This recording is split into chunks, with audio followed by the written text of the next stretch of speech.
$3 trillion worth of goods travels through the Chicago region every year. Much of that is transported on trains like these, making Chicago the busiest rail hub in the U.S. We like to say when Chicago has a cold, the rest of the nation starts sneezing. Really, because so much freight moves through Chicago, it can have a big impact. And a stoppage, possibly caused by a nationwide rail worker strike or bad weather, would have all those trains at a standstill. Here's why running railroads are so important to Chicago and the national economy, and the ripple effects of a potential shutdown. In the Chicago region, we have a very multimodal dynamic system. We have 10 interstate highways. 6 of the 7 biggest railroad companies have lines in the Chicago region. That system pushes enormous amounts of freight. More than 7.6 million freight cargo containers were moved in Chicago in 2021. That's up from 6.1 million in 2009. The area is an important hub in the intricate nationwide logistics web that gets goods all across the country. And the region's railways are particularly important strings in the web. In recent years, the city's rail yards have been the point of severe bottlenecks as the supply chain choked up nationally. Chicago sees about 25% of all freight trains and 50% of all intermodal trains, or the ones that carry shipping containers or trailers in the U.S. Freight that has to go from one end of the country to the other often comes through Chicago because it has to be switched off to another railroad. That's because 6 of the 7 major Class I North American railroads converge in Chicago.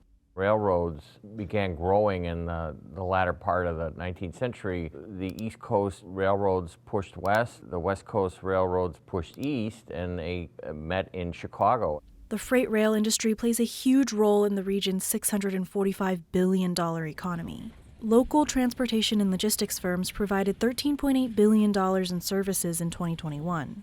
The diverse economy here really means that a number of the different types of industries that we have, whether it's manufacturing, whether it's the retail trades, the construction trades, the wholesale trades, they're all dependent on goods being delivered on a daily basis.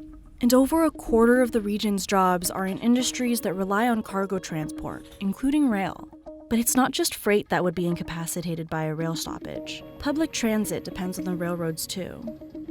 In the Chicago region, our metro system, our suburban commuter rail, runs on all of the freight rail lines. Those trains, the maintenance of the track is also maintained by the freight rail workers. So if the trains ever stopped in Chicago, it's felt nationwide. A railroad strike would have a significant effect on the local economy. A nationwide rail worker strike averted by Congress in early December nearly stilled the region's bustling railways. There was worry in the Chicago region about a possible strike. A lot of our jobs, a lot of our businesses are based on that import-export model, and they would all be impacted by a potential strike. That could mean up to 1,300 stopped trains every day. About 500 of those are freight trains, and 800 are passenger trains. 60% of the jobs in the Chicago region have to be done in person. All of those people, if they are traditionally relying on transit and suburban commuter rails to get into the places that they need to go, they just wouldn't be able to. And our roads can't handle 60% of people choosing to drive over taking transit. Leading up to a possible strike in September, regional commuter rail Metra warned of service disruptions. But that isn't the only thing that could stop trains.